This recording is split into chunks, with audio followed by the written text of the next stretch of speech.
colleagues feel like they want more time to make their remarks. Additionally, I want to thank Senator Cornyn and Senator Tillis. Tillis isn't here yet, but you can tell him I'm thanking him for their work, very hard work, related to today's nomination. Their concerns about the anti-weaponization fund and the IRS settlement were shared by many, including this senator. I'm grateful that they, as well as Mr. Blanche and the White House, worked in good faith to solve them, formally rescinding the fund and clarifying the scope of release of claims has put this issue to bed once and for all. I was probably a little late a week ago last night getting involved in this issue, and when I got involved in it, I thought to myself, it's just common sense what Tillis and Cornyn are asking out of the executive branch of government, and I don't think it should have taken as long as it did to get it resolved, and I don't have any way of knowing exactly everybody that was involved in it, but it's just a crime that it took so long to work out with such a common sense thing that's pretty simple, that when you have a settlement, it's involved with the settlement at that time, and anything in the future that might be gone wrong, of whether somebody had done something illegally or somebody wasn't paying their taxes, that it wouldn't apply to anything in the future. To me, that's very common sense, and that's all that I see that, at least for one half of what Tillis and Cornyn were trying to accomplish, should have been accomplished very easy, and it seems like it took the longest part to get settled. So I thank everybody for their patience in doing it. Turning to today's agenda, I'd like to say a few words about Mr. Blanche.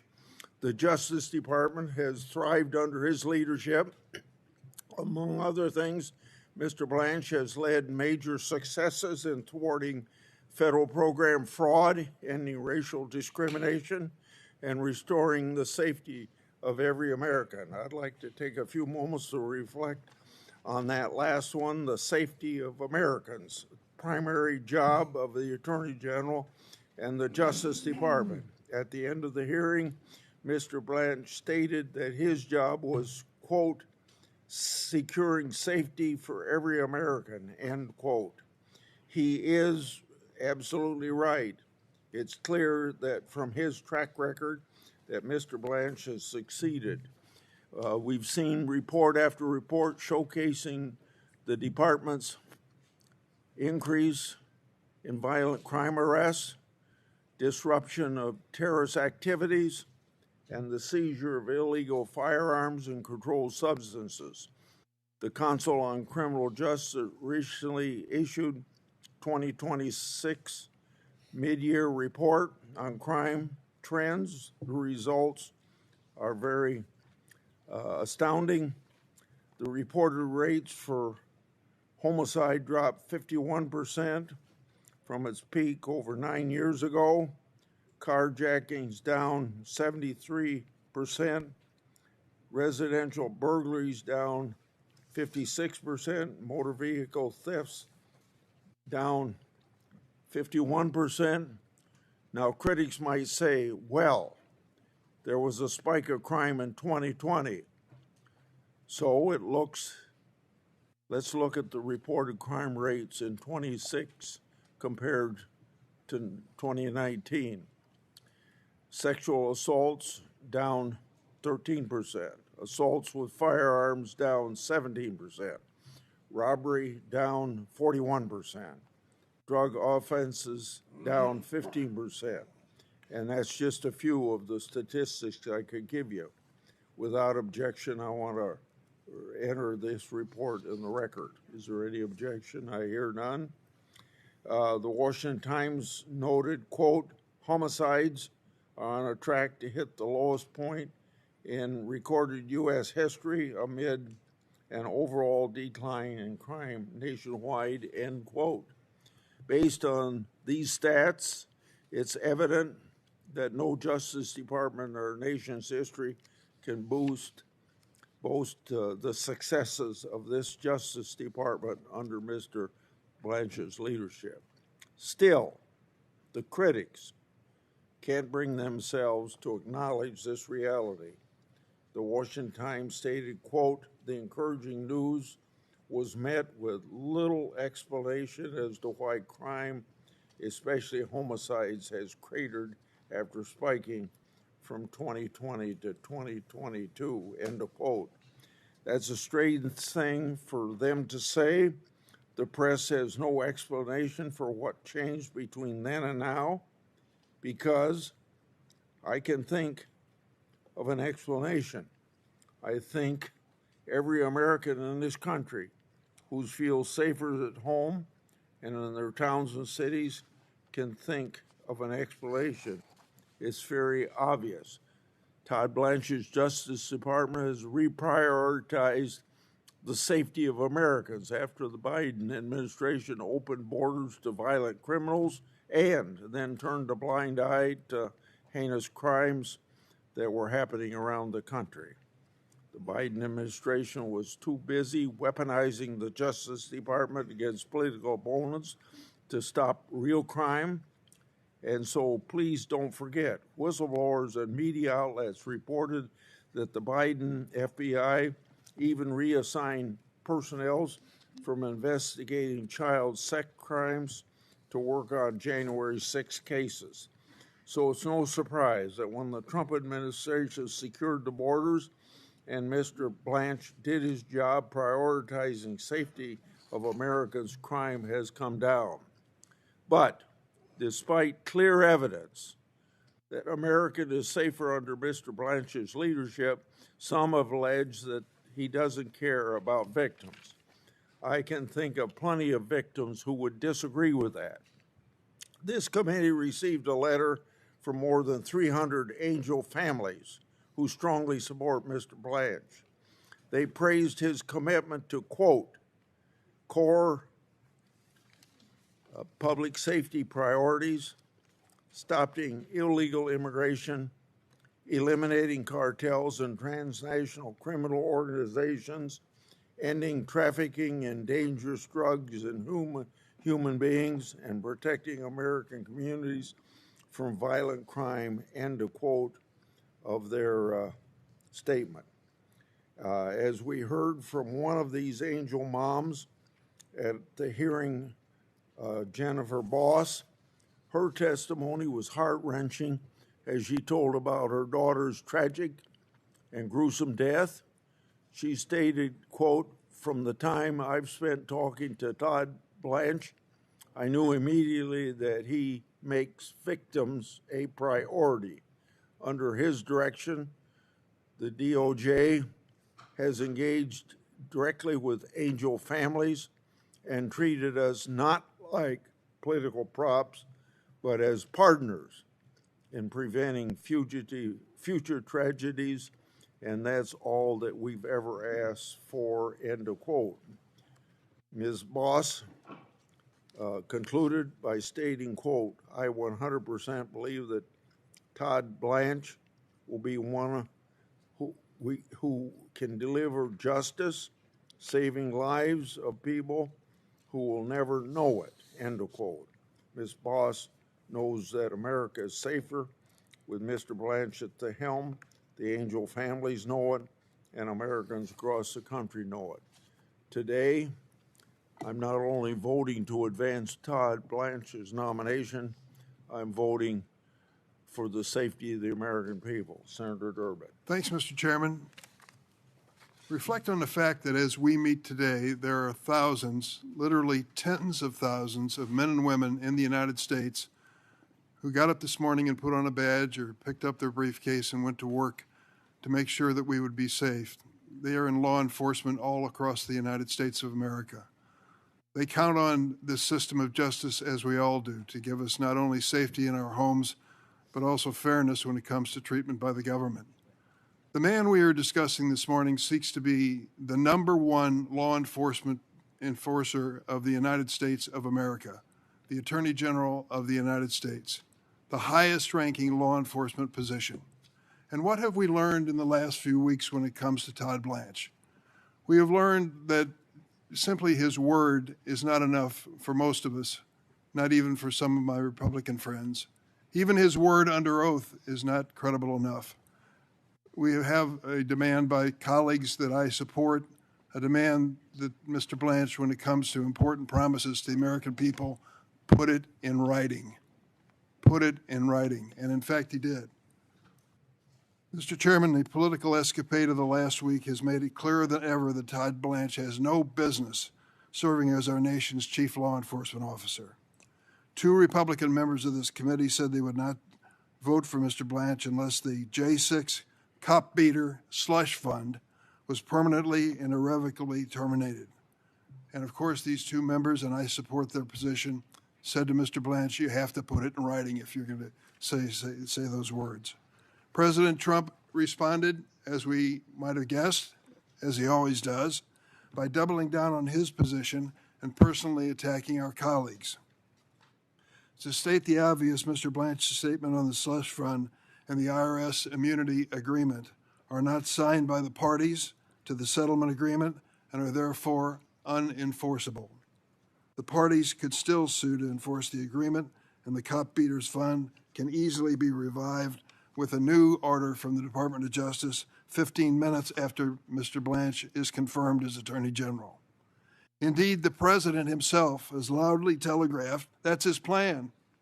This is the exact issue that the 2 senators identified as a basis for their objection to his nomination, Blanche's nomination. To my Republican colleagues, you gave Mr. Blanche the benefit of the doubt when you supported his nomination to be Deputy Attorney General.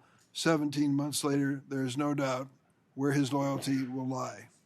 Take a look at this promise, unprecedented, I believe, in the history of the United States, that somehow Mr. Blanche engineered an agreement, an understanding, a settlement, you name it, that said that Donald Trump will never be held responsible for any violations of tax crimes before the date of this document that was signed. Saying that the president can commit any crime in the tax code and not be held personally responsible? Does that sound like he is being held to an accountability that we all expect of every single American?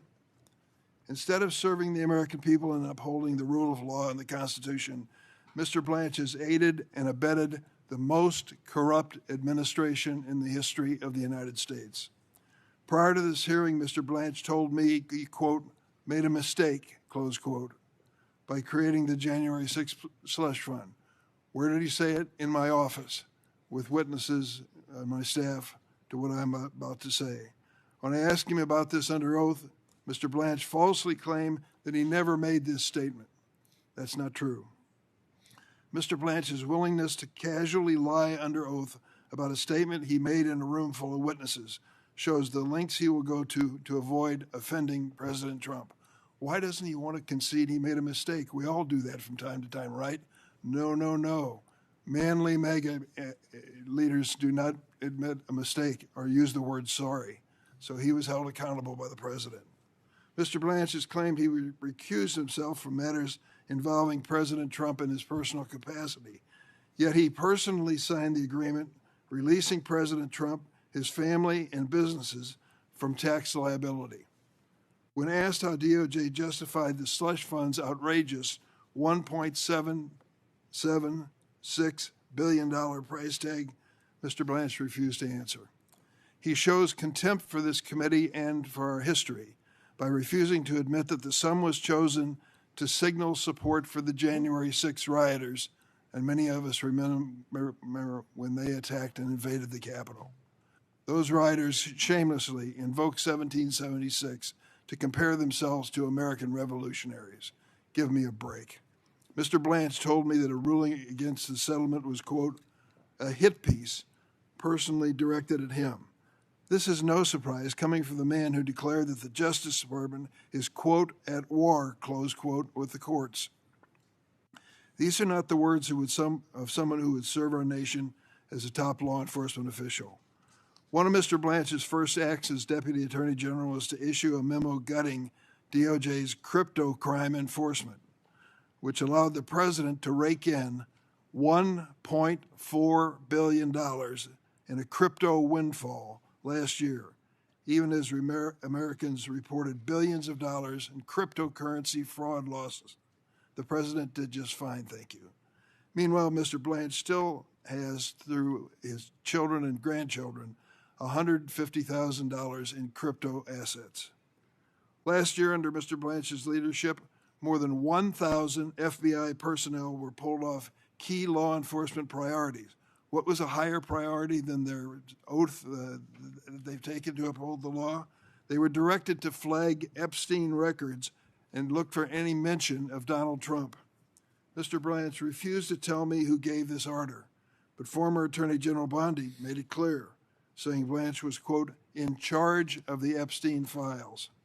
And when the Epstein Files Transparency Act forced DOJ to release the files, not only did the department delay reviewing and producing it, it recklessly failed to redact hundreds of survivors' personal information, victimizing them all over again.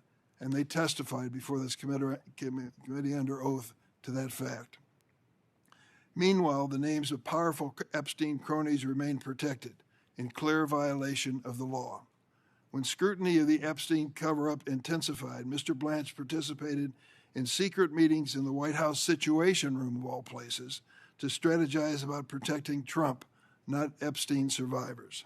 Mr. Blanche volunteered to interview convicted sex trafficker Ghislaine Maxwell, a transparent attempt to exonerate President Trump.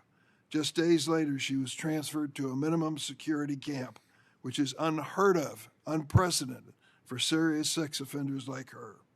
Mr. Blanche agreed to meet with Epstein survivors after months of pleas, only when his nomination was in jeopardy and a member of this committee said he wouldn't consider voting for him unless he met with these survivors. He finally met with them for almost an hour. As one survivor, Dana Binsky, who testified before this committee, said, the meeting was a box-checking exercise. Mr. Blanche refused to take accountability for redaction failures, and he wouldn't commit to following their suggested investigative leads. It is clear that Mr. Blanche hopes to sweep the Epstein scandal under the rug. I thank those survivors for the courage they showed in this room today and around the country for continuing to advocate for survivors and speak truth to power. Mr. Blanche has played a key role in terminating thousands of Department of Justice officials. The chairman talked about his law enforcement record. Let's look at it. The goal is clear. Replace these DOJ officials with unqualified MAGA loyalists who will rubber stamp President Trump's corruption. Under Mr. Blanche's leadership, more than 16,000 employees have left the department. 16,000 employees have left the Department of Justice, including more than a fourth of its attorneys. Many have been fired for declining to initiate vindictive prosecutions or refusing to follow unethical orders, like career immigration litigator Erez Ruvani, who refused an order from Mr. Blanche's former law partner, Emil Bove, to lie in federal court. Mr. Blanche bragged about firing career law enforcement officials simply because they were assigned to investigate President Trump's misconduct. Mr. Blanche is responsible for the department losing thousands of years of law enforcement and national security expertise. This makes all of us less safe. Consider this quote. On Blanche's watch, the Trump DOJ has pursued an unabashedly vindictive agenda of leveraging the government's awesome prosecutorial powers in its public trust against the president's political enemies. These aren't my words. This is the conclusion of the National Review, the leading conservative publication founded by William Buckley. This isn't about Democrats versus Republicans. This is about rule of law versus lawlessness. The Attorney General is supposed to be the people's lawyer.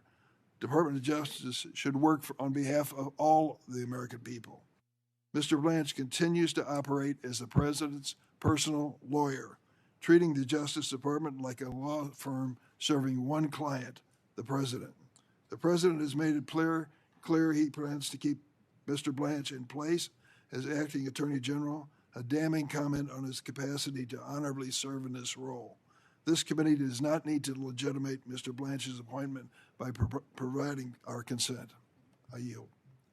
Before I call on Democrats to speak, I'd like to have Cornyn and Tillis have a few minutes, and then we'll go to the other side of the aisle. Thank you, Mr. Chairman. The Office of Attorney General is one of the most challenging jobs in the cabinet. You are at the same time the people's lawyer, as Senator Durbin has said, while you are a member of the president's cabinet, subject to being dismissed at the pleasure of the president. It is a very challenging balance to strike, to be sure.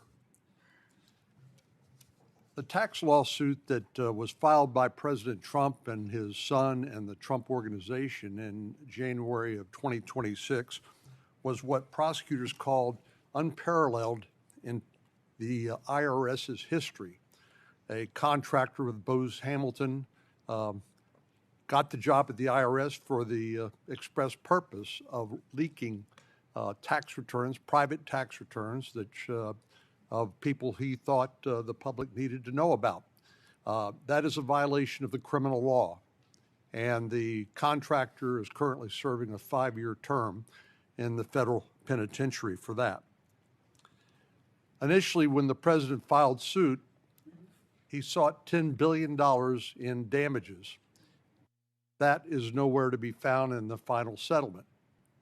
The settlement documents also created a roughly $1.8 billion weaponization fund. That is no longer part of the settlement.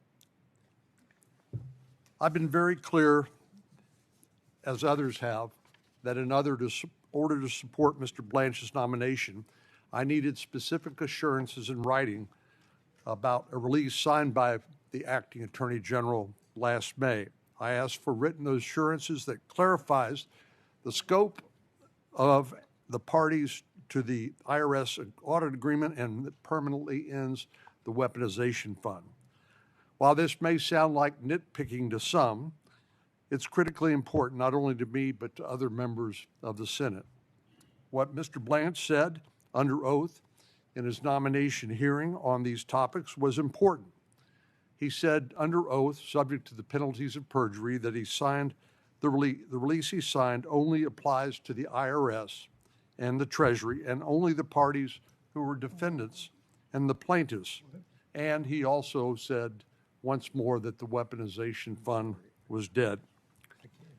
This past Sunday, Senator Tillis and I came to an agreement after numerous meetings with the Department of Justice and Mr. Blanche on an agency interpretative guidance document that reaffirms what Mr. Blanche said in his sworn testimony in front of the committee. This document will help limit the substance and scope of the audit protection to the defendants in the lawsuit, the IRS and the Treasury, and it limits it to the parties to the audit settlement. It limits the parties to the audit settlement to the plaintiffs, the people who brought the lawsuit, and no one else. And importantly, it was retroactive, stated to be retroactive, not prospective, doesn't apply to future audits, but does settle all claims that were subject to the lawsuit and those that could have been brought in that lawsuit. And again, importantly, it ends the weaponization fund. The DOJ has repeatedly said that this is their legal position and interpretation, including filings in the Floyd versus Department of Justice in the Eastern District of Virginia, and Dunn versus Trump and Citizens for Responsibility and Ethics in Washington versus Trump in the District of Columbia. They've been consistent about their assertion on behalf of the United States of America that the weaponization fund is dead. And of course, I expect them to live up to that in any future litigation. Given this agreement with Mr. Blanche, I expect the department to live up to this in future litigation, and I will vote to advance him out of the committee today. But my vote to advance Mr. Blanche's nomination goes beyond this document. We need a stabilizing force at the Department of Justice, and Mr. Blanche deserves the opportunity to provide that as opposed to continuing to serve in an acting capacity and as the Deputy Attorney General. The Department of Justice does not need a temporary, unconfirmed nominee as our nation's top law enforcement officer. President Trump needs someone in this role as well with a strong legal mind, but who also is close enough to him to give him confidential legal advice to tell him hard truths. I thought what Mr. Blanche said during this hearing was very important. He said, I can give the president confidential legal advice, but of course, he doesn't have to follow it. He was elected president of the United States and not me. That's the fact. I would advise Mr. Blanche not to be afraid to capitalize on that earned trust when necessary for the good of the country. I want to thank him for being willing to work with us, Senator Tillis and me, and I want to commend my staff, led by Francie Rooney and others, for their hard work on these negotiations. I'm glad we could address these issues here in committee so that this nomination can move forward, and I'm grateful to the chairman for giving me and Senator Tillis the latitude to do so. Senator Tillis. Thank you, Mr. Chairman, and thank you, Senator Cornyn. I am by no means going to match up against Senator Cornyn, a lawyer and a former judge, except to say that I believe that we have addressed the concerns that I have. The first one I called the payout pot for punks. I've never liked this 1776 fund. It made no sense to me, and I thought it was an insult to the police officers and the people that defended us on January the 6th. It's done. It's been rescinded, and I am satisfied. I also feel like Senator Cornyn addressed the other piece of it that has to do with the audit to my satisfaction. You know, the thing that interests me, and I'm kind of curious about the speeches that come after here, is how everybody has this view of they are as pure as the driven snow, and it's the other side that has a problem. I think we both have a problem, folks. If you want to talk about weaponization, take a look at the Biden administration. Take a look at the Obama administration. Take a look at Crossfire Hurricane. Take a look at the codes that Lois Lerner used in the IRS to target businesses to try and unbank them. Take a look at the prospective pardons on the way out the door that President Biden did for family members, for staff members in Congress. The bottom line is nobody is clean here. And until we start recognizing this behavior as bad, we're just going to one-up it. Maybe it's a little bit more intense in this administration than the last one, and that a little bit more intense than the prior administration, and so on and so forth. But folks, we've got to end this stuff. We do. I'm going to support Mr. Blanche's nomination, but what I hope I see out of him is a bending of the curve of this absurdity. The 86-47, some bonehead in North Carolina thinks that that's a crime. Well, they better damn sure have information to back it up, because if all it is a picture, that person should lose his job, his or her job. Similarly, the people who went after Republicans in the Biden administration should probably be disbarred or disciplined. So at the end of the day, don't act like you're standing on some sort of moral high ground if you start attacking this administration, because I can match you almost deed for deed. What I would like to see here is maybe people saying, look at it, instead of criticizing people on the other side of the aisle, why don't you go back and hold your own caucus and your conference to a higher standard? That's what I'm doing. That's what Senator Cornyn's doing, and that's what I think the American people want more of.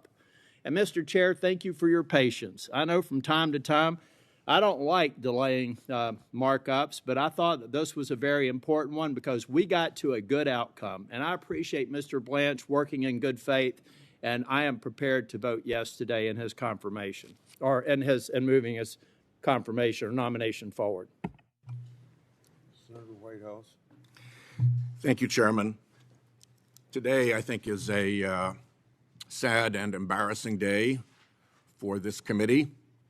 As it looks like on a party line vote, we are going to advance out of this committee probably the most discreditable person ever to seek the office of Attorney General of the United States. The reasons to vote against him number in the hundreds, but let's just focus on a few where my Republican colleagues purport to have great concern. Let's start with the Epstein files, where Todd Blanche participated in the cover-up, continues to participate in the cover-up, and is responsible for a massive screw-up of the release of the documents. Cover-up and screw-up on the Epstein files. What do I mean by cover-up? Well, first, they looked at 4 FBI 302s that were the testimony of a woman who told the FBI in a formal statement that she had been sexually assaulted and physically assaulted by Donald Trump around 13 or 14 years of age. Of those 4 302s, they released 1, the one that did not mention Donald Trump. Well, fortunately for transparency, these documents had been released in other areas and bait stamped. So people figured out that some were missing.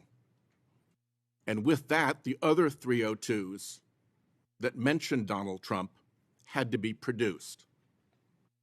Only because they got caught were those 302s produced. And right now, as we sit here, Todd Blanche is still sitting on 37 pages that are almost certainly the agent's notes off of which the 302s were taken. That should be disclosed under the Epstein files law, but instead, those 37 pages remain covered up. Where else did the cover-up go? Well, the Department of Justice received suspicious activity reports from the Treasury Department about Epstein's accounts, many of them related to Russia.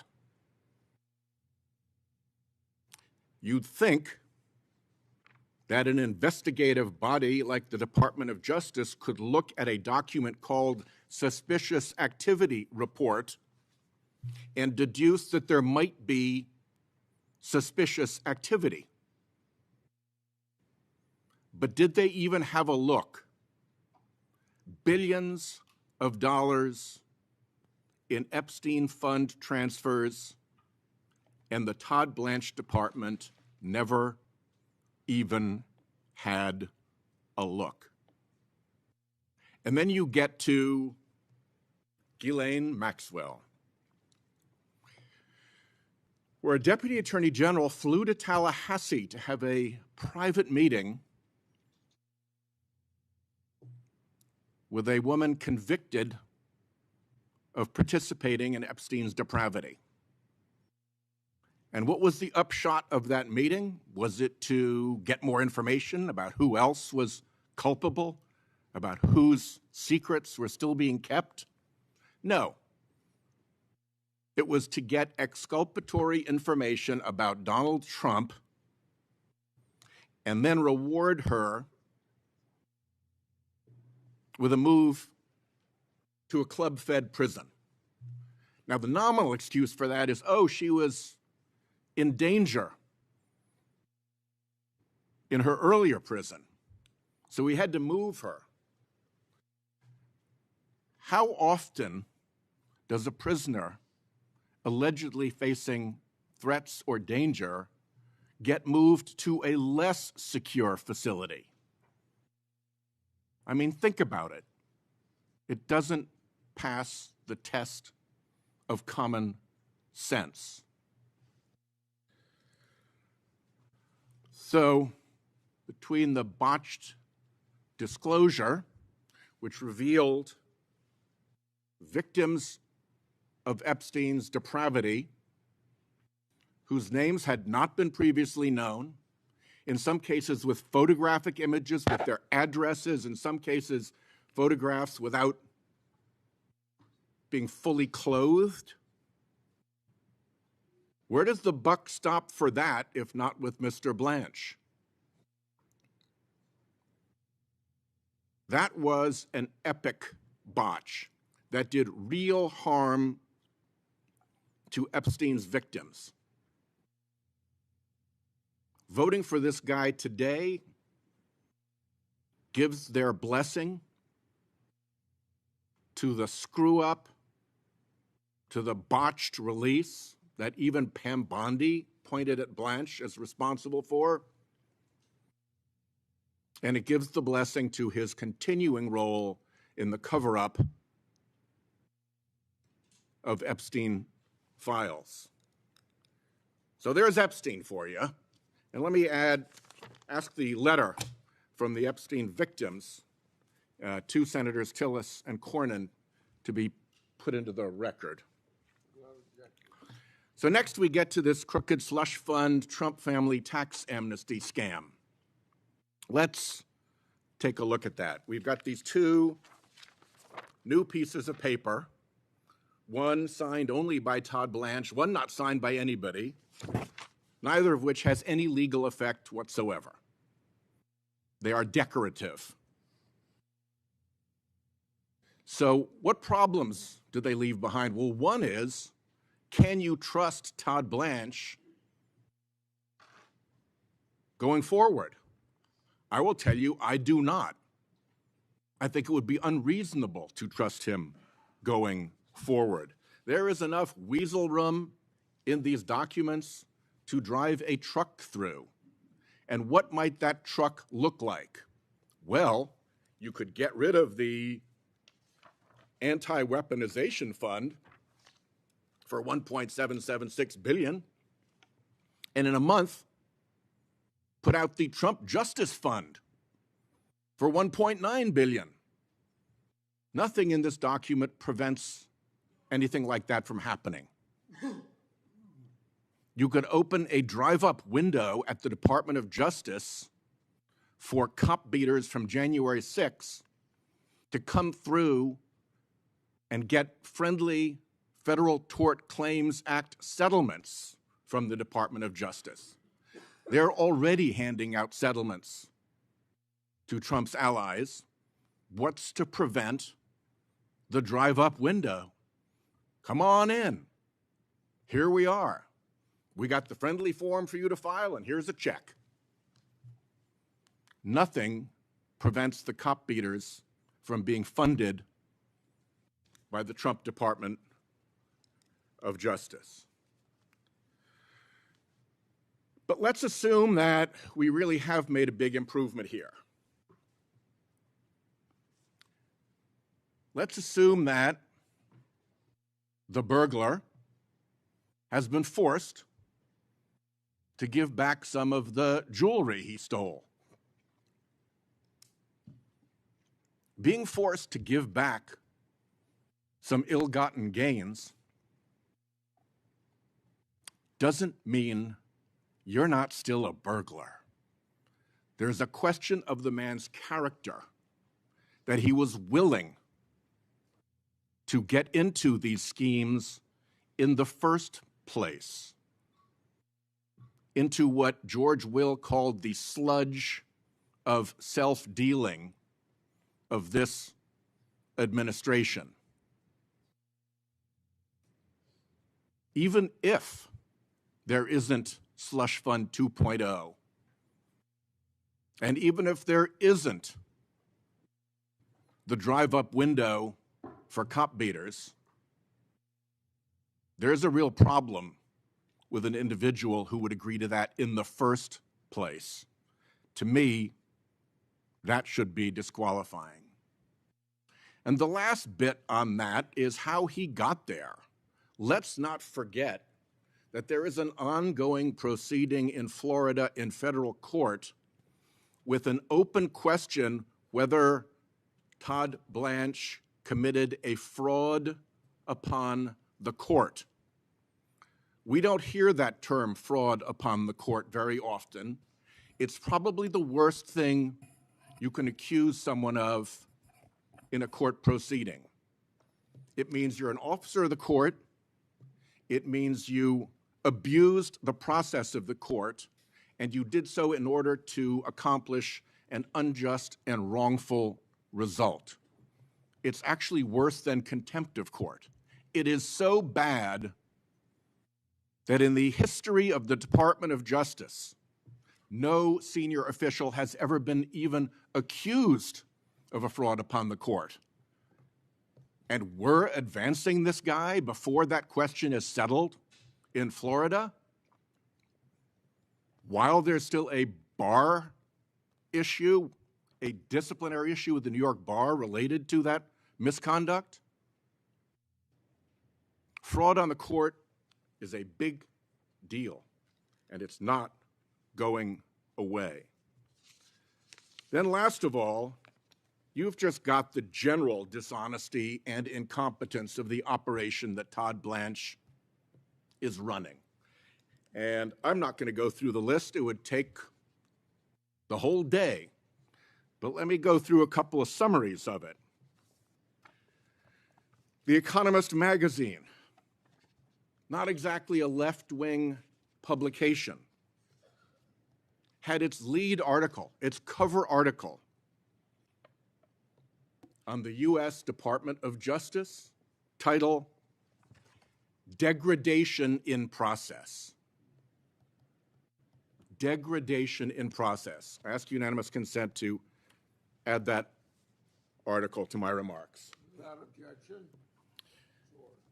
Then here's a story from ProPublica. Federal judges chastised Trump's Justice Department for unlawful, unethical, and unseemly conduct. I'll just read the first sentence. Across the country, federal judges are calling out Department of Justice lawyers, questioning in unprecedented ways whether they can be trusted to tell the truth or uphold centuries-old legal norms. Ask unanimous consent that that article be added to the record. Without objection. So ordered.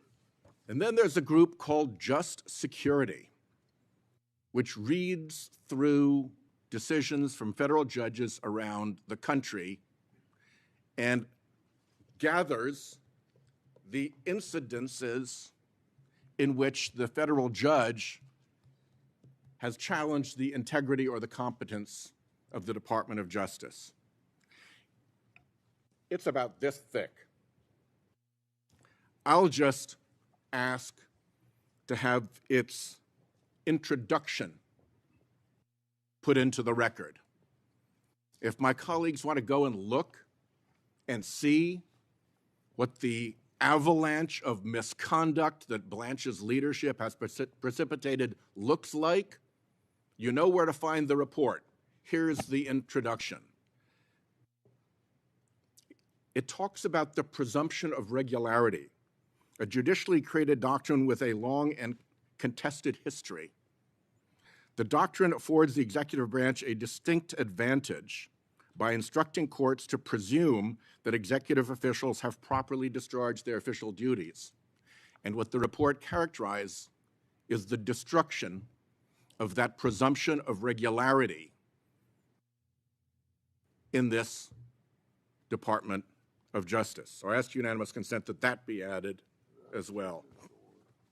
And then since I've mentioned it, I'll also ask George Will's article where I described his description of the settlement between the president and the executive branch he heads, exemplifying the administration's sludge of self-dealing. That also be added to the record. Without objection. So ordered. The last question that I'm left with here is what's left of this committee? What's left of this committee when we don't demand straight answers from witnesses? How many times has this Department of Justice been asked what became of the $50,000 that the FBI reported that it handed to Mr. Homan in a bribery sting? That's administrative stuff. That gets reported. There's an account. You've got to check the money out. If you get the money back, you've got to check the money back. There's an administrative trail. We can't get any information about that. Our Republican colleagues see no evil, hear no evil, and speak no evil. Kash Patel virtually certainly lied to this committee sitting in front of us. Is there any interest in that? At a time when Republicans in Congress seem agitated about Biden officials lying to Congress? We got lies right here, folks.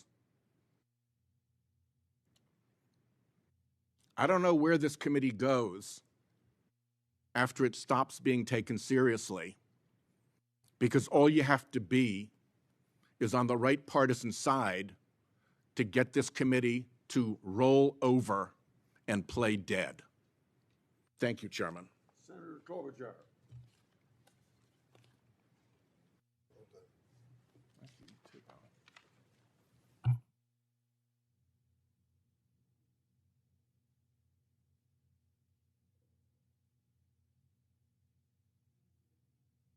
Thank you very much, Chairman. Appreciate that we are hearing from our colleagues at this important moment for this important vote. So I start with this. As you know, this year, thousands of ICE and Border Patrol agents descended on Minnesota. Two of my constituents, Renee Good and Alex Preddy, were killed. They should be alive today. After they were killed, the federal government refused to cooperate with state and local law enforcement, blocking Minnesota investigators from accessing the scene of Alex's death, even though they had a judicial warrant. Federal investigators mishandled evidence, and they failed to process Renee Good's car for evidence. Everyone in this room have seen those videos. Everyone in this room knows that at the very least, those cases should have been and should be investigated, and they are now. Instead of cooperating with local law enforcement, which I pressed the department to do from the beginning, and as the Justice Department had done in past cases, including following the assassination of Speaker Melissa Hortman and her husband, the marching orders from the Justice Department to federal prosecutors in Minnesota were to investigate Renee Good and her wife. Joe Thompson, who is the lead fraud prosecutor in my state and who I recommended to serve as acting U.S. attorney under this administration and was appointed as acting, he resigned after that. He resigned along with 14 other prosecutors because they did not believe what they were being asked to do was ethical. These are career prosecutors, no politics, not interested in politics. And then, more than 6 months after Renee and Alex's death, when I asked Acting Attorney General Blanche if the department would finally fully cooperate with state law enforcement in these investigations, he said it depends on what full cooperation means. The floodgates were open to some extent. Some information was finally passed along to the state, but it is unclear if they have all the information that they need. Minnesotans deserve transparency and accountability, and not just for the killings. We also saw repeated violations of Minnesotans' constitutional rights. I asked Todd Blanche about one such case. I asked if it is unacceptable for federal agents to forcibly enter someone's home without a warrant and drag them into the street without even checking if they have the right person. This happened with a Hmong elder, a U.S. citizen, saying he was a U.S. citizen, dragged out in his underwear and Crocs, thrown into a car, and driven around for an hour before they realized they had the wrong guy.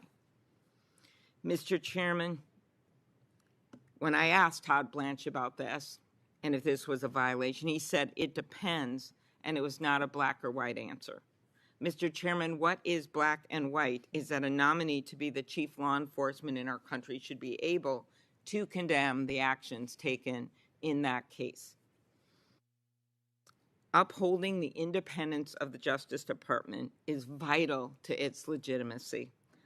I know this firsthand. Before I was elected to the Senate, I served for 8 years as a chief prosecutor for the largest prosecutor's office in Minnesota. I led teams of hundreds of line attorneys and professional staff. And like Acting Attorney General Blanche, I would sometimes receive calls from powerful people about cases, trying to influence the outcome, trying to get a plea, trying to get us to dismiss a case. But no matter who it was, I made clear to the people who worked for me that we weren't playing that game.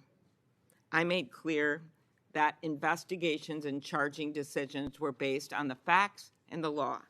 Not once did I cross that line, because as I told Todd Blanche, once you cross that line, it's hard to go back, because the minute you cross the line and allow anyone else to influence a prosecutor's decision, whether that call is a friend or a lobbyist or the President of the United States, you can never go back. And I think Todd Blanche knows this. Before his confirmation as Deputy Attorney General, he told me he understood that his clients are the people of the United States, not the President. To quote Senator Adam Schiff, what happened to that Todd Blanche?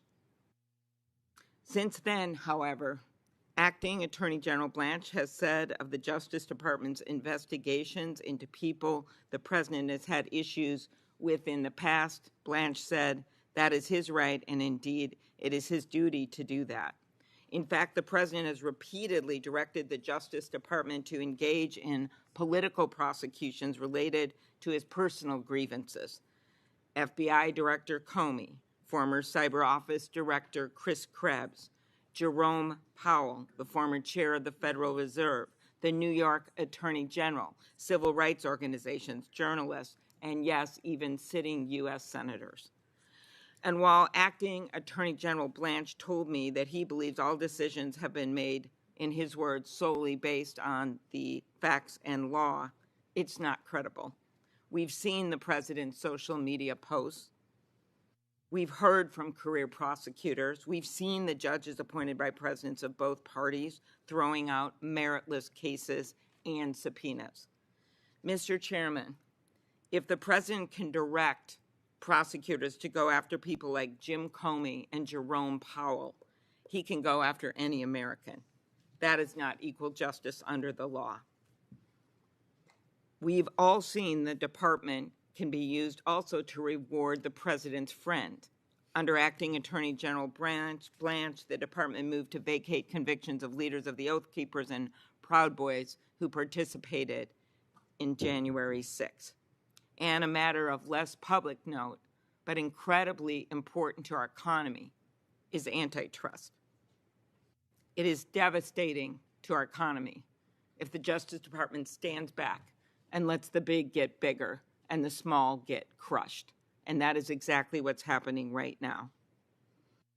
As a former top Trump administration antitrust official said, antitrust cases in this last year, quote, were being resolved based on political connections, not the legal merits, end quote. As just one example, after ousting Gail Slater, the former and well-respected head of the Antitrust Division, who 20 of the 22 senators on this committee voted for, the department abandoned the case against Live Nation after the President met with the company's CEO and discussed the litigation, and we know how that story ended with the state's attorney generals, Democrat and Republican, continuing that cases and winning in a big way, and now we await the remedies, not from the Justice Department sellout settlement, but from the attorney generals of this country. Finally, I have great concerns about Acting Attorney General Blanche's willingness to uphold the department's independence as the President tries to use the department to undermine our democracy ahead of the midterms. We know that under Todd Blanche's leadership, the Justice Department has already tried to coerce states, including Minnesota, on the very day Alex Preddy was killed, to turn over voters' sensitive information. In fact, they tried to tie that to the ICE presence. Give us that, we'll change that. 19 federal courts, in opinions issued by the judges appointed by both Republicans and Democrats, have now found this effort to be unlawful. The president has also floated the unconstitutional idea of ending mail-in voting, and the Justice Department is defending his direction to the Postal Service to not deliver certain ballots. And according to state election officials, including Minnesota's Secretary of State Steve Simon, the Justice Department has stopped providing the briefings and trainings that have long been standard to ensure that states are prepared to prevent and respond to emerging election threats. And when I pressed him, Todd Blanche would not even definitively say that he will not deploy armed agents to polling locations. Whether it is not answering these questions, not providing transparency and accountability, or repeatedly failing to enforce our nation's civil and voting rights laws, reproductive rights, or consumer laws, I have grave concerns with Todd Blanche's leadership at the department. What we need at the Department of Justice is the courage to stand up for the rule of law, like we saw from Tom Calhoun Lopez, an Army veteran and prosecutor at the Minnesota U.S. Attorney's Office during Operation Metro Surge. He said that what the Justice Department told his office to do was, quote, antithetical to the principles of law enforcement. Hagan Scotton, decorated Iraq War veteran who clerked for Justices Roberts and Kavanaugh and the lead prosecutor in the Mayor Adams case, who resigned instead of carrying out politicized orders, wrote this: I expect you eventually find someone who is enough of a fool or enough of a coward to file your motion, but it was never going to be me. When I think about the countless Justice Department officials who have stood up for the rule of law over the last 18 months, it is clear that the president's lawyer, Todd Blanche, is not the right person to be Chief Law Enforcement Officer of the United States. Unlike the public servants I just mentioned, he has shown that he sees his role to serve Donald Trump and not the American people and not the rule of law. I oppose his nomination. Senator Cohn. Thank you, Mr. Chairman, and thank you for the opportunity to speak before we take this vote. Considering who should serve as the next Attorney General is one of the most important things we will do as a committee. And I think it's important that the American people understand the reasoning of each of us who are about to take this vote. I've been consistent in saying there's three factors I consider for every cabinet nominee, and I have worked well with attorneys general of both parties and for presidents of both parties. I review their qualifications, their experience, their capacity to do the job, but also their policy views and their character and independence, their ability to do the job with integrity. Today, I'm going to focus on that third part, character, independence, and integrity. Throughout the decades since the Watergate crisis, both parties have consistently recognized the importance of an attorney general who can and will stand up to the president and say no, and serve as an attorney general in defense of the Constitution, not just the agenda of any one president. Will acting Attorney General Blanche meet that standard? We have clear evidence he will not. You can literally take it from his words before this committee, saying the department is not independent from President Trump and shouldn't be. And frankly, among many things that have been articulated in great detail by Senators Whitehouse and Klobuchar, I think the anti-weaponization fund as a proposal and a concept, along with the sweeping liability release order that Mr. Blanche signed, might well be the most brazenly corrupt and unethical thing this administration has attempted. It's bad enough that for weeks he resisted the simple requests of my Republican colleagues to just say in writing that this fund and order are revoked, finished, dead, but that he is still refusing to make it a binding guarantee in a sworn statement submitted before a judge. Is this because once confirmed he will simply revoke this new order as he did ones before it? Nothing would stop him from doing just that. I have enjoyed serving with Senator Cornyn as co-chair of the Law Enforcement Caucus, with Senator Tillis on important intellectual property issues, but we will vote in opposite ways today, and so I thought it was important to lay out why. In my view, we never should have gotten to this place. As acting Attorney General, when asked by the President to do something plainly unethical and corrupt, Mr. Blanche should have simply said no. He did not do that. And I pressed him in his confirmation hearing whether he even tried to talk President Trump out of this widely rejected plan, and he refused to answer. So let's just talk briefly about transparency. They've called themselves the most transparent administration and Department of Justice in our history. But in fact, they're as transparent as the wall behind us, whether in Mr. Blanche's refusal to answer questions about the anti-weaponization fund, refusal to advocate for victims rather than perpetrators in the Epstein matter, or his willingness to answer my request for transparency on a FISA court ruling that both the chair and ranking of the Intelligence Committee have requested be released, or the OLC opinion underlying ongoing boat strikes in the Caribbean. I met with Mr. Blanche last week. I raised these issues with him, and I await his replies. Our citizens want and truly deserve an independent and transparent Department of Justice. I don't think Mr. Blanche can or even wants to deliver on that goal. So I ask my colleagues to put yourselves in our shoes. If 4 years ago we were considering the nomination of an AG nominated by the previous president who had said and done these exact things, what would you have done? And I urge my colleagues to vote against this nomination. I will be voting against Mr. Blanche, and it's my hope that he will surprise me and exceed my expectations, but with a heavy heart, I am fairly certain he will not. Senator Blumenthal.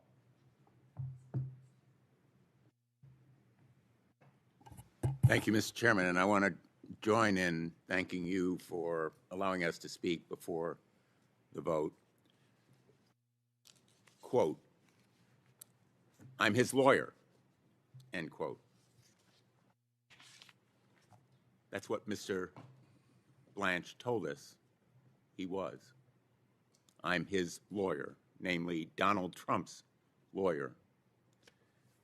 Maya Angelou famously said, "When someone shows you who they are, believe them the first time." Todd Blanche is Donald Trump's lawyer. He will say anything, do anything, conceal anything for his boss.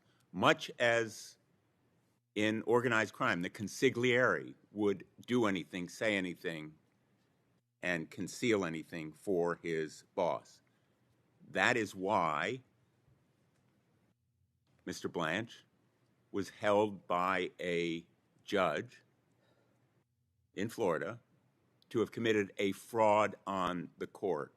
Todd Blanche is now, in effect, committing a fraud on Congress.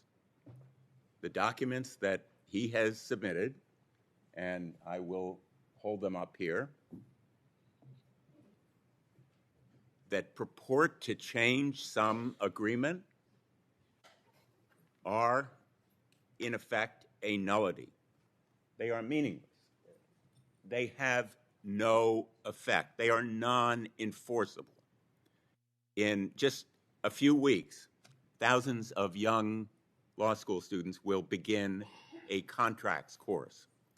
What they will learn is that a contract can't be modified or changed by some outside party when there is a meeting of the minds. And there was, in effect, an agreement, a meeting of the minds between Donald Trump and the United States of America to settle his case. Now, Todd Blanche purports to change it. This document is a sham. It is a sham and a fraud on the Congress insofar as it seeks to change our minds by representing something that is patently false. Commentators have talked about loopholes. There are no loopholes here. This document itself is a sham. In fact, one of its statements is that it incorporates all of Todd Blanche's testimony before this committee. I want to hold up one part of that testimony. Todd Blanche himself says that that agreement is an enforceable document. So I suppose if President Trump's counsel sought to enforce it, potentially they could. Of course they could. Tomorrow, Donald Trump's counsel can go to court and seek to establish that trust fund, that thug fund. Senator Tillis called it a payout to punks fund, if he chooses to do so. It is an enforceable agreement no matter what Todd Blanche says about it.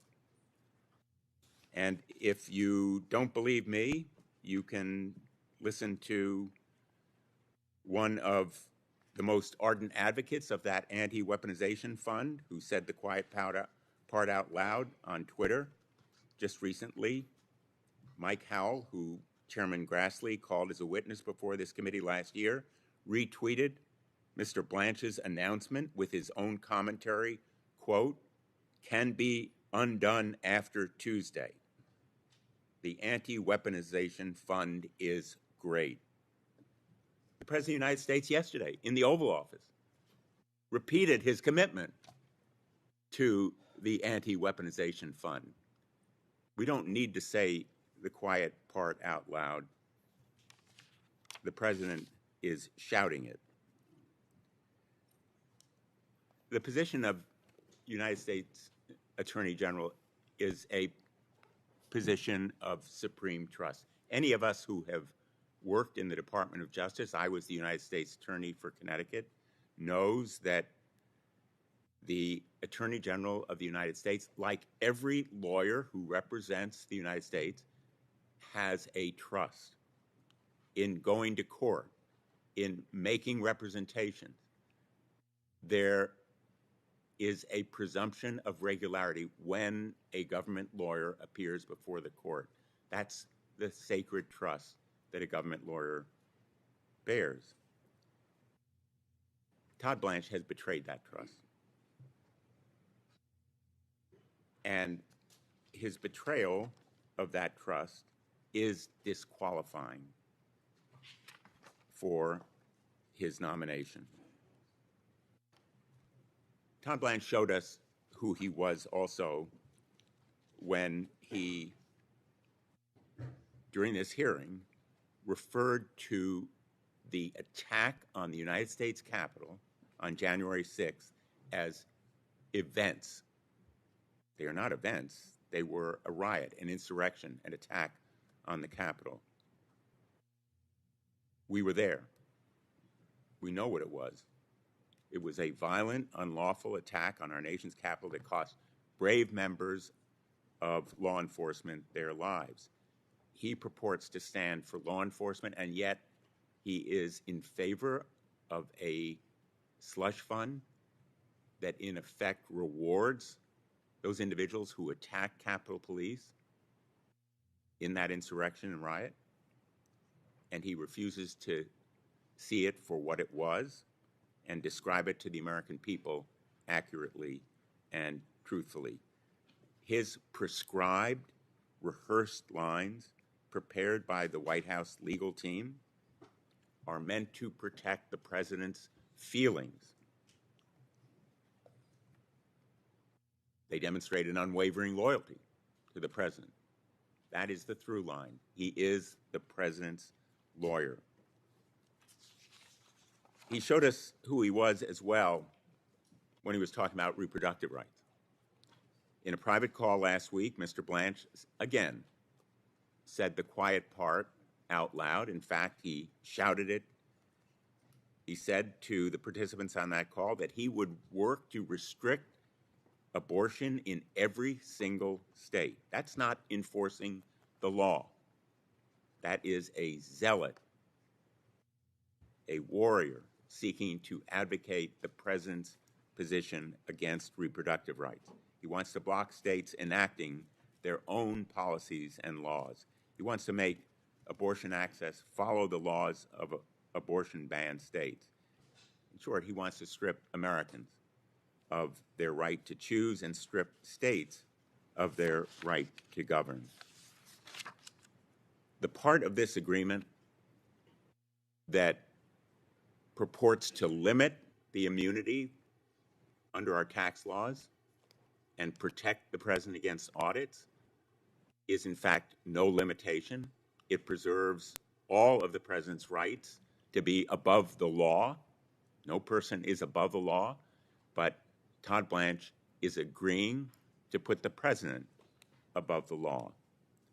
There are more than 400,000 other Americans who suffered the same harm as Donald Trump when their private tax information was taken and released. We have in this country a principle of equal protection of the laws.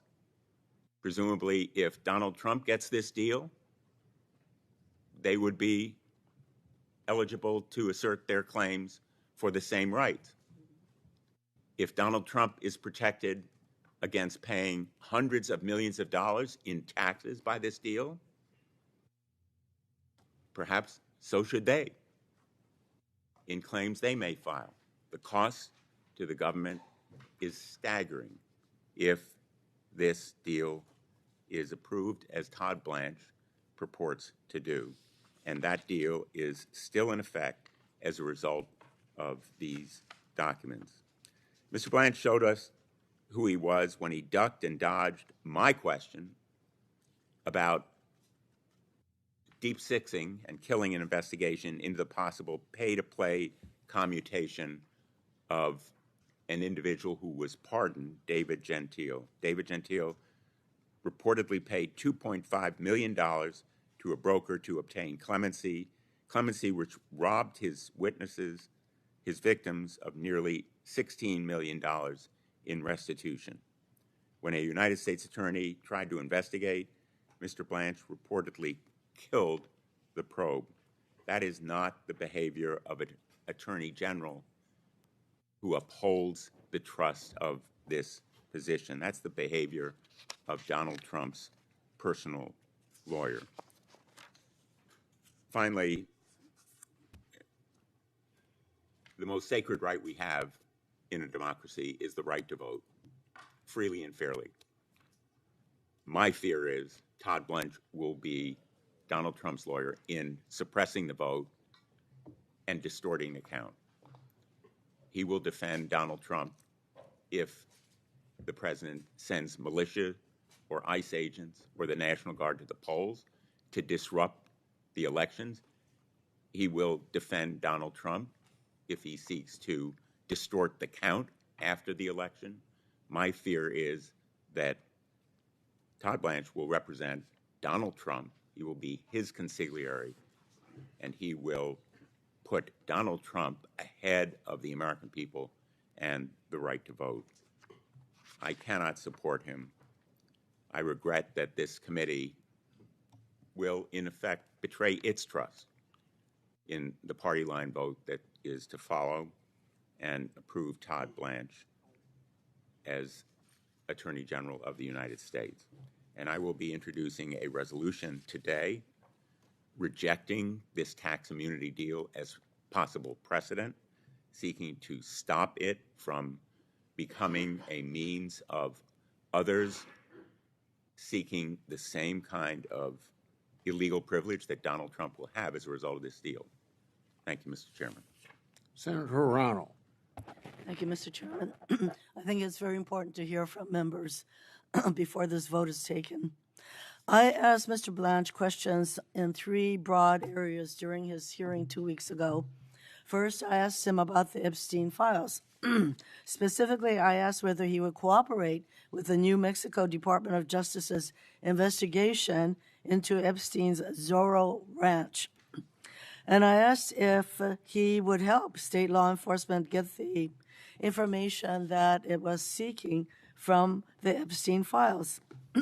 At the hearing, he said DOJ would cooperate, but in follow-up questions for the record, he dodged. And I understand that DOJ is actually stonewalling the New Mexico Department of Justice in its request for information in its investigation. This public show of concern, contrasted with private dismissiveness, is how he treated the survivors who met with him, the survivors of Jeffrey Epstein. I asked one of those survivors about the meeting that he finally had with the survivors. And this survivor said, quote, We walked away with a feeling of demoralization because he did not come into that meeting looking to work with us in good faith, end quote. I thank and commend the survivors for their courage in fighting for justice. The second category of questions I asked Mr. Blanche 2 weeks ago centered on DOJ's independence. I asked him the simple question, do you believe it is the president's right and duty to order the investigation or prosecution of his perceived enemies? Pretty simple question. Mr. Blanche responded, quote, I can't answer that yes or no, end quote. He might as well have just said yes. In follow-up questions, for the record, I asked him the simple question, if confirmed, will your highest duty be to the Constitution of the United States or to the President of the United States? He left the answer to that question blank. Blank. When he is sworn in as Attorney General, he will have to swear to uphold, support, and defend the Constitution. But we know that oath will take a back seat to his loyalty to the president. The third category of questions I asked him was related to the slush fund. At his hearing, I asked him whether he had rescinded the order dated May 18, 2026, setting out parameters for the so-called anti-weaponization fund. He testified that he had rescinded it. In questions for the record, I asked him, give me the date of when you rescinded this order and this fund. He did not answer the question with a date. He refused to end this fund in writing until he was forced into it in order to secure needed votes from my Republican colleagues. And how can we trust that this so-called death will be lasting when he has shown that his words to us at the hearing do not matter? He was under oath at the hearing, but he's hardly going to prosecute himself for lying to Congress, which he did. Mr. Chairman, I intend to judge Mr. Blanche not by his words, but by his actions. Even though he said he would cooperate with the New Mexico office, Attorney General's office, in their Epstein investigation, it seems he will not actually do so. Even though he claims to follow the Constitution and the law, he acts as the president's lawyer, catering to the president's whims and protecting the president. And even though he said repeatedly that the anti-weaponization fund is dead, he had to be forced, literally kicking and screaming, to memorialize that death in writing. And that non-binding writing will mean little when the president wants the fund. And believe me, the president is loudly saying he wants that fund. Who do you think Mr. Blanche will side with? Is he going to uphold this so-called non-binding statement made to secure today's vote from some of my Republican colleagues, or the wishes of the president, to whom he is loyal above all? At a time when the Department of Justice has lost thousands of career attorneys with millennia of combined experience, and when DOJ's independence from politics is no longer in existence, I cannot vote in favor of someone whose actions so clearly make him ineligible to serve as Attorney General, even of a department as compromised as this Department of Justice, which basically is a department of retribution and revenge. I urge my colleagues to vote no as well. Thank you, Mr. Chairman. Senator Booker. Mr. Chairman, I am shocked. I think I've been here 14 years. I have not seen something as farcical as what I've witnessed over the last few weeks. We have a nominee that it seemed like some of my colleagues in a noble way were saying is unqualified unless he gives some kind of guarantee that what we now know on both sides of the aisle, Americans think is absolutely outrageous. A slush fund had been created for the president to dole out to people who've done the most awful things, literally people that stormed the Capitol and beat police officers in this building would not get taxpayer dollars as some kind of reward.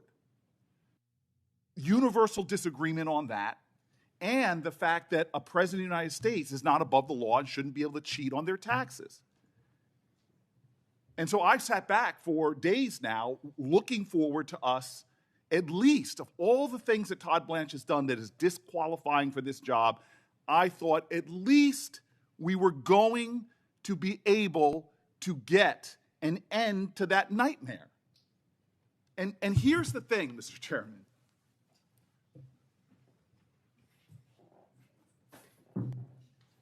Here's the thing, Mr. Chairman. You even have conservatives coming out and saying these things are not worth the paper they're drawn on. I have a lot of respect for my colleagues, love the state of Texas, but I'm going to say it very clear. This is all hat and no cattle. It's hard for me to say this as a plant-based guy, but where's the beef? Where's the beef? This is ridiculous. We got nothing, no guarantees whatsoever that this slush fund still can't go forward. We got nothing that the President of the United States can't cheat on his taxes and have no accountability. Dear God, folks, it's not like we're talking about a president who is a saint. No president in the history of this country has been caught in tax cheating more than this one. A Pulitzer Prize-winning documentation of his tax cheating came out in 2018. Pulitzer Prize.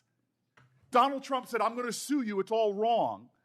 That suit was thrown out because the president is a tax cheat. But it didn't stop with that. He was a tax cheat with his nonprofit as well. He created a so-called charity, but what did he do with that charity? It was cited by the state of New York for self-dealing, for tax cheating, and was shut down. We have a known arsonist, and we have just in this committee given him a whole barrel full of gasoline to light on fire our tax laws and have no accountability for the conflagration. This is so ridiculous that we are sitting back here and allowing this to happen. A president that we know is a tax cheat. That is a fact. That is a fact. We have now just given him an immunity to his tax cheating. Now, here's an admission I'm going to make to my colleagues on the other side. We've had presidents that have done things that, to me, do not pass the smell test and do not pass the appearance of impropriety. I think this committee should pass a law that no children of presidents should be able to grift off their parents' office. To me, it is ridiculous the corruption that we have normalized in America, that presidents' children can go out and sit on boards and make money. That is wrong and that is corrupting. But they have become so obsessed with the millions that the Bidens have made that they have ignored completely the billions of dollars that the Trump family is making. That is like being obsessed and using a magnifying glass to study the stain on the living room carpet when behind you is a mountain of excrement covering the living room couch and coffee table. This is so outrageous, the lack of proportionality going on my colleagues, it is laughable. This is absolutely insane that we have a president of the United States that has now made $2 billion doing what? Wow, he's such a shrewd businessman. Let me create my own crypto coin and have foreign nations invest in it. Oh, and by the way, if you are a corporation in America, put my children on the board and they'll get no bid contracts. This is the Judiciary Committee. We're supposed to be checking and balancing this nation. Why have people on both sides of the aisle given up on any trust in government? It's because we're surrendering any shred of integrity left. And now we're letting an attorney general become the highest law enforcement officer in the land and putting no holds whatsoever. I had hope for 2 weeks that we would get something. 2 weeks that we would have something substantive to stop the world's greatest presidential tax cheat from cheating. And we've done nothing. And this man is going to now sail to the floor, and history is going to show it. I know what's going to come out in history on this president, and I know what's going to come out on Todd Blanche. And the simplest way that should outrage any shred of decency my colleagues have, because this isn't left or right, this isn't presidential enrichment, this is the deepest, most sacred urgency of this committee, and I know colleagues on both sides care about it. Victims of crime should have justice. And here in the United States of America, one of the greatest sex trafficking rings we've ever seen, when only 2 people, over 1,000 women, sexually assaulted and raped, only 2 people have been held accountable. There are other criminals out there that haven't been found. And what did the man that we're talking about becoming the Attorney General of the United States, what did he do? Well, he joined in the Situation Room in the White House. Y'all know what the Situation Room is, right? This is where we go to deal with the greatest national security threats in a classified room to deal with the safety of our nation. And yet this administration in the Situation Room calls an emergency meeting at which Todd Blanche was there to say, what are we going to do, because the president appears in the Epstein files hundreds of times. They didn't get together to say, this is really bad, this is eroding trust in the justice system, this is eroding trust in the rule of law, we have to find a way to hold powerful people accountable. No, they came together with Todd Blanche in the room, how do we protect the president? And what happened after that? One of the most unusual things in the history of our country happened after that. Todd Blanche, at the highest heights of our Justice Department, ran to the prison of Ghislaine Maxwell. This is unprecedented. This is, lawyers tell me, untoward. This is corrupting. He didn't study the case files. He didn't talk to the prosecutors. No, he ran to the jail cell and met with her for 2 days, insulting every single Epstein victim that had been asking for a meeting for years. And after 2 days of meetings, did we get information that led to an indictment? No. Did we get information that led to new opens of investigations? No. Did we get one more conviction? No. What did we get? That a convicted sex offender was able to leave her confinement and go to the cushiest prison in our land, that by Bureau of Prison Law, by DOJ law, is a violation of their principles. So Ghislaine Maxwell is sitting in the lowest possible confinement after giving no information that helped us get one more investigation started, and has been silent. And the man responsible for that, we are about to make the Attorney General of the United States of America. This man is not our lawyer. He is not America's lawyer. He is about to become Trump's sword against his adversaries and shield against any scrutiny. The shield is going to shield him from tax cheating. The shield is going to shield him from investigation for any involvement he may have had in Epstein's deeds. And the sword, I've seen it. Unprecedented that the Attorney General should investigate colleagues here on this committee. This is farcical. It would be literally laughably funny if it wasn't so dangerous. We are about to put a person in one of the most powerful positions in the land, vital for not only enforcing the law, protecting national security, but also vital for upholding our democracy. And my Republican colleagues, sound like Jan Brady, Marsha, Marsha, Marsha, Biden, Biden, Biden. You are worried about a pickpocket when it comes to grand theft larceny. When it comes to our democracy, you're worried about someone who is doing petty theft while there is the murder of our democratic traditions going on before our eyes. We are in dangerous waters, folks. We are in dangerous waters. We are turning the ideals of justice and this committee into a mockery by letting the least qualified person, a person proven to do Donald Trump's will, over the law. He is about Trump and not truth. He is about corruption and not the Constitution. He's about being Donald Trump's lawyer and not the people's lawyer. This is so deeply wrong. We will rue the day that we let this man have this much power under such a corrupt president. Thank you. Senator Padilla. Thank you, Mr. Chairman.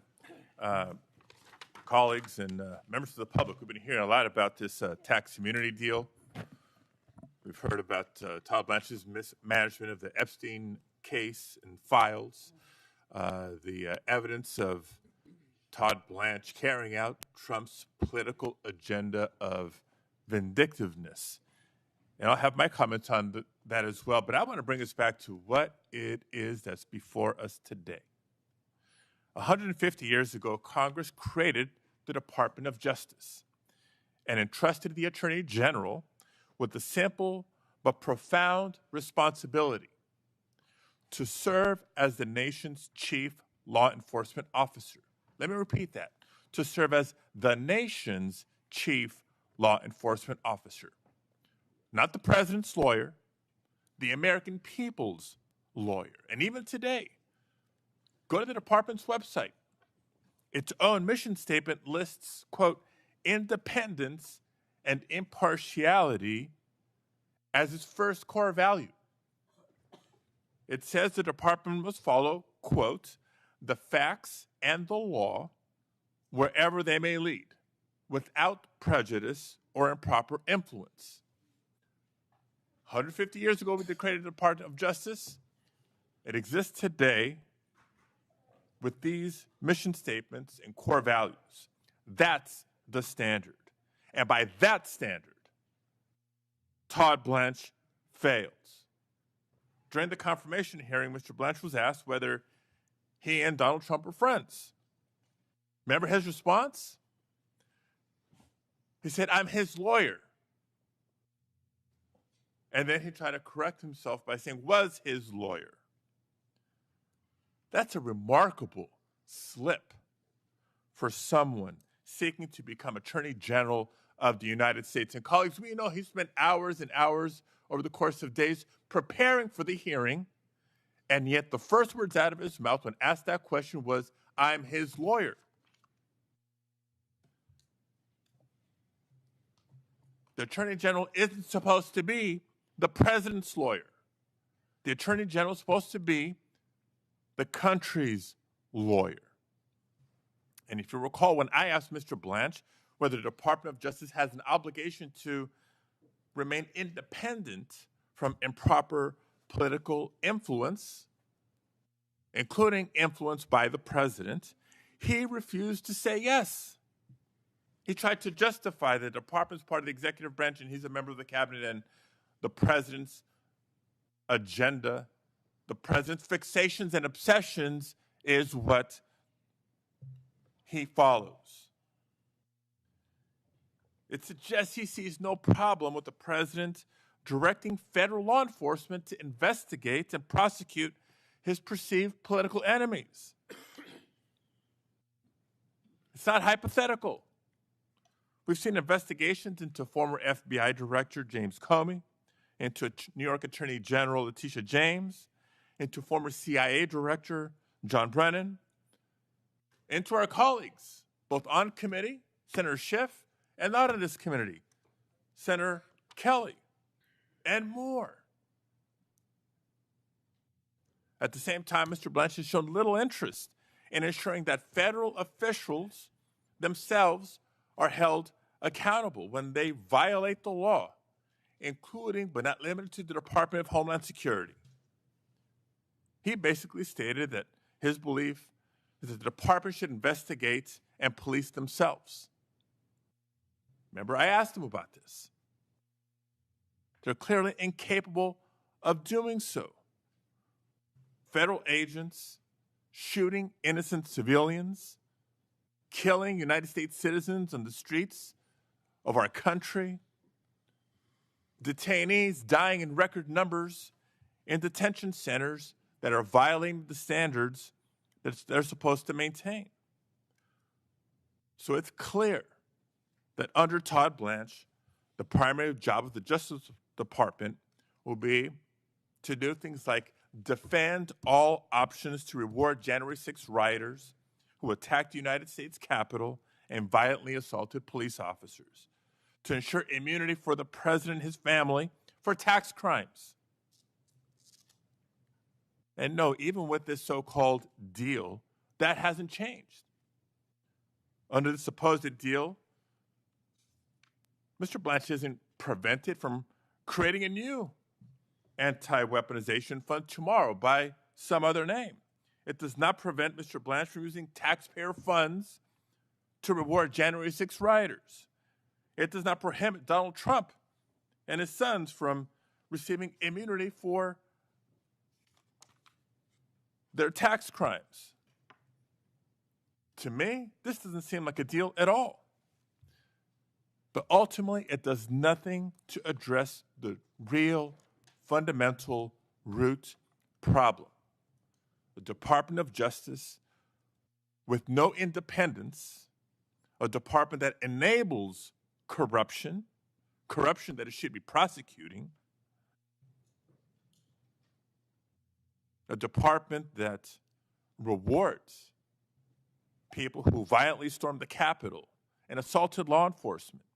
What message does that send to supporters of the president after the next presidential election when we try to certify future results? All this while the administration is ignoring the true plight of working families across the country who feel not just burdened, but buried by the increased costs. What does that say to crime victims across the country, survivors of sex trafficking? What does that say to the families of those who have lost their lives at the hands of federal agents, and agents face no accountability? This is not equal justice under the law. This is not the Department of Justice the way it's supposed to be. This is not an attorney general that the American people deserve. Our country deserves better. Todd Blanche is not fit, and I urge my colleagues to oppose this nomination. Tell our Republican members that we have 2 speakers left, and to get over here so we can vote after Senator Schiff's done speaking. Senator Welch. Thank you very much. Mr. Chairman, this is a story about how a young and talented and idealistic man committed to public service, a prosecutor's prosecutor, became a new person in service of a corrupt president. It's a story of ambition and loyalty and political calculation eroding resistance and idealism. Mr. Blanche has used his considerable talents to accommodate the corrupt goals of a corrupt president. And by the way, Mr. Chairman, if we rejected Todd Blanche, that corrupt president would find a new Todd Blanche. But Blanche is also a story about how a once great institution is relinquishing its own power and capitulating to a corrupt president. Is there no line that the U.S. Senate will not allow this president to cross? The Senate confirmed Bondi, Hegseth, Patel, Nome, and is about to confirm Blanche. The president is abusing his authority every day in every way. Shame on him. But the United States Senate is failing to use its power any day in any way to protect the American people? Should not the U.S. Senate use its advice and consent authority to demand competence and integrity? Do we do that with Bondi, with Noem, with Hegseth, with Patel, and now Blanche? Should not the U.S. Senate use its taxing authority to stop Trump's tariffs that we basically all oppose and are doing so much damage to small businesses and individuals in Vermont and in all our states? Should not the U.S. Senate use its constitutional power of the purse to stop the invasion by President Trump, the executive, into the power of the purse?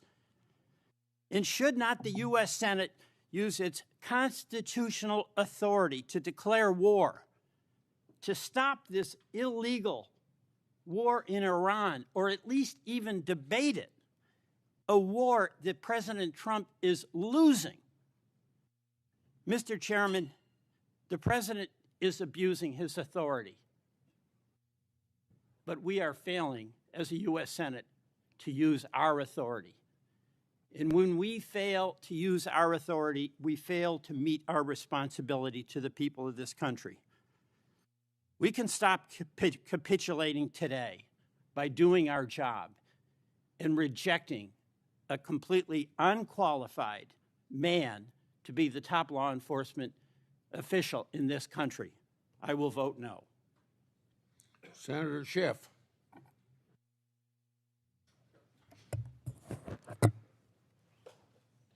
Thank you, Mr. Chairman. I speak in opposition to the nomination of Todd Blanche to be Attorney General. He should be rejected for 5 broad reasons. The first is he has used the Department of Justice to enrich the President of the United States, and that is not the job of an Attorney General. Now, how has he done this?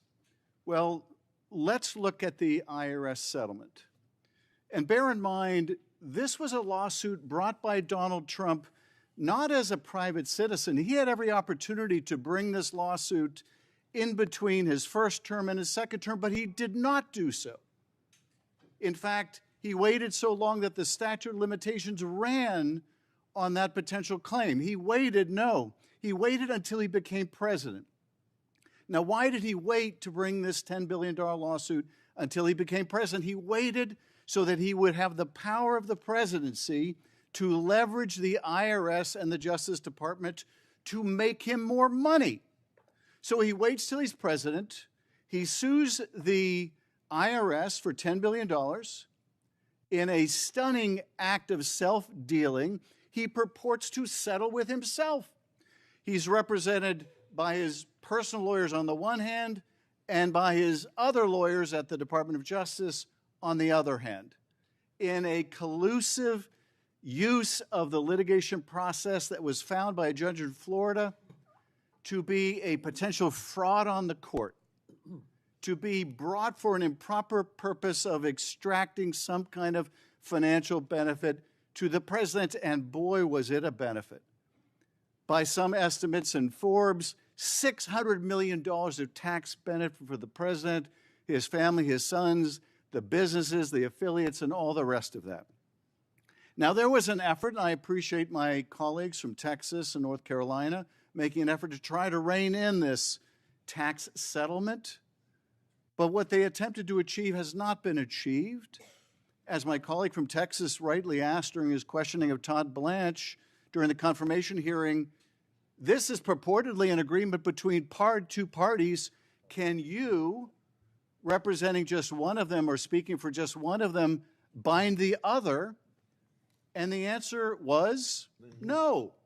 Blanche acknowledged that no, his statement alone couldn't bind the parties. The president could insist for his part on honoring the terms of the settlement agreement.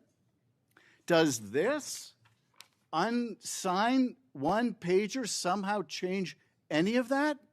And the answer is no. Look at this statement. It says that Todd Blanche incorporates that testimony by reference, meaning the testimony before the Senate, meaning that when he answered my colleague from Texas' question that he could not bind both parties to the settlement, he stands by that testimony. He's telling us again, reaffirming in writing, he does not speak for both parties, and therefore this unsigned statement that only says that it's restating DOJ's interpretation is meaningless. And that interpretation, according to this unsigned document, is that the order only has any effect, including on any release of claims, on the named parties in the lawsuit referenced in the order. But let's look at the named parties in this. The named parties in this settlement agreement, which the Attorney General admitted remains in force, applies to the plaintiffs, meaning Trump, his sons, and Trump organizations, or affiliated individuals, including without limitation family or others filing jointly, or parties including trusts, parent, sister, related companies, affiliates, and subsidiaries by reason of, respect to, in connection with, or which arise out of any matters that were raised or could have been raised. This is so broad, and nothing in this supposed clarification changes that. So if tomorrow the president wants to insist, let's say that tomorrow the IRS were to audit the returns of a subsidiary of one of the companies, not a party to the actual litigation. Do you think for a moment the president wouldn't assert that settlement agreement as a defense? Do you think for a moment that a court would find that an unsigned statement purporting to restate some testimony in committee would bar the president from using that as a defense? And so we have this litigation, president sues president settles with president never asserts the statute of limitations which would bar the claim. But no, this is used to enrich the president and his family. That is number one. We should not confirm an attorney general who views his job as enriching the president of the United States. Number two, we should not confirm an attorney general who believes that he has a right and a duty, the president has a right and a duty to go after his political enemies. Look, I understand my colleagues upset that their toll records were subpoenaed, but I didn't hear any of you complain when my toll records were subpoenaed during the first Trump administration. But let's set that aside. Do any of you think that's equivalent to the Justice Department under Todd Blanche seeking to indict two of our colleagues for a video they made that stated the plain truth that you can ignore an illegal order that you indeed have a duty to? I mean, how can any of us countenance an attorney general who would do such a thing? Or as my colleague from North Carolina says, brings a seashells case. How absurd is that? Can there be any doubt that that was brought simply because he's on the president's enemies list? I know I'm on that list. The president reiterated just the other night that he hates me, which I could tell you wounds me deeply. He's entitled to his own views about me or anybody else. He is not entitled, however, to use the Department of Justice to go after his political opponents.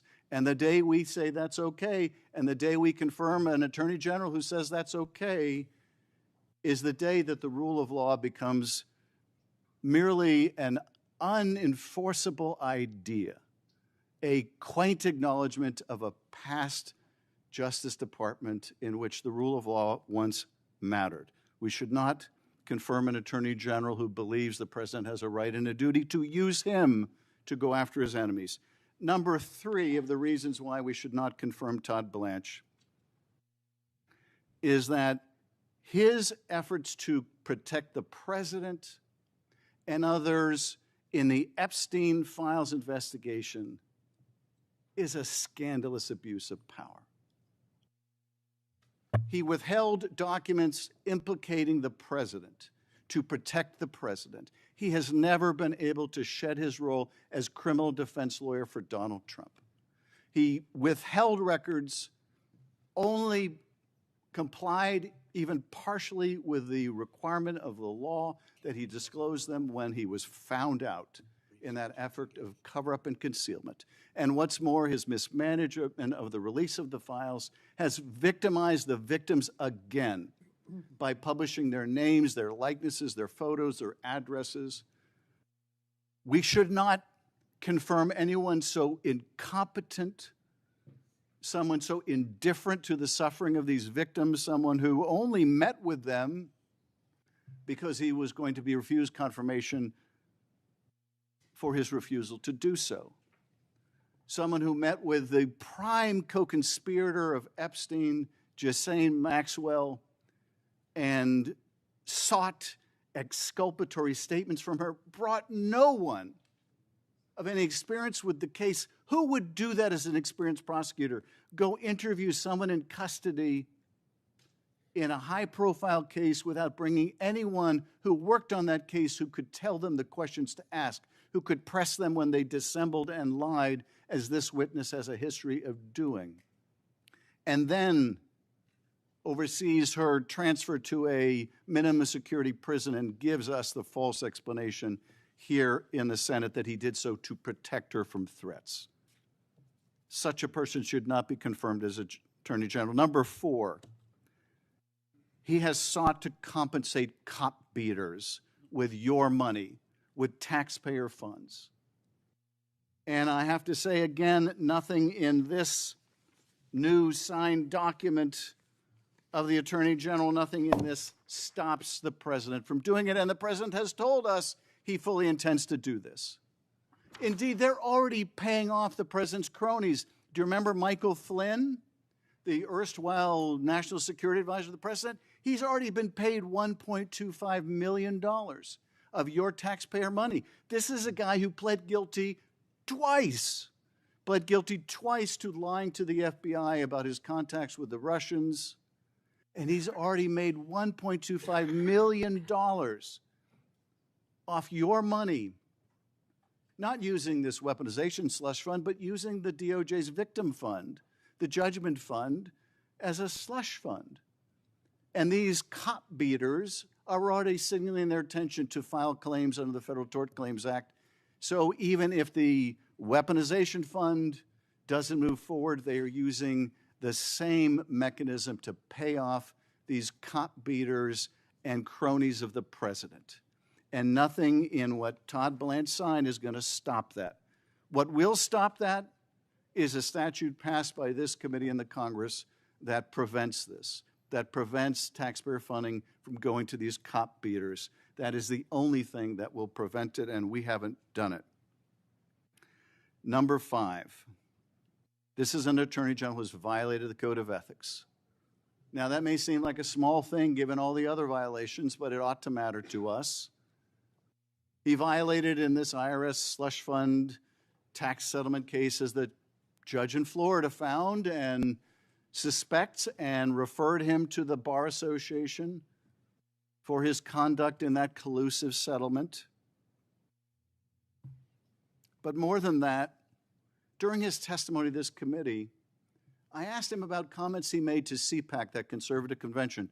Remember those comments he made bragging about how there wasn't a single person left standing in the Justice Department or the FBI who had anything to do with the cases against Donald Trump, and how he was applauded at CPAC for that.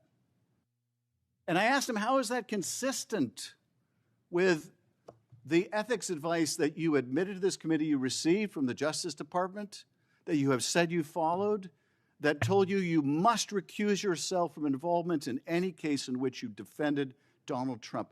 How is that consistent? And his answer was, oh, I was just saying those things to CPAC. I wasn't saying I did it. I was just saying all those people got fired. But here's the thing. He did fire people involved in the cases against Donald Trump. In fact, we heard testimony last week of one of the people he fired, and here is his termination notice.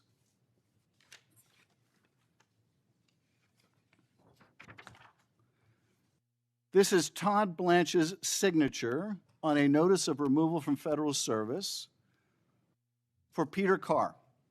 Peter Carr was one of the primary spokespeople for Jack Smith's investigation. He was the spokesperson against the president in the president's prosecution for inciting a violent attack on the Capitol. Todd Blanche writes, this memorandum serves as official notice that you are removed from your position of public affairs specialist with the Department of Justice. signed by Todd Blanche, recused from any involvement in firing anyone in the cases in which he defended the president, firing someone involved in the cases in which he defended the president.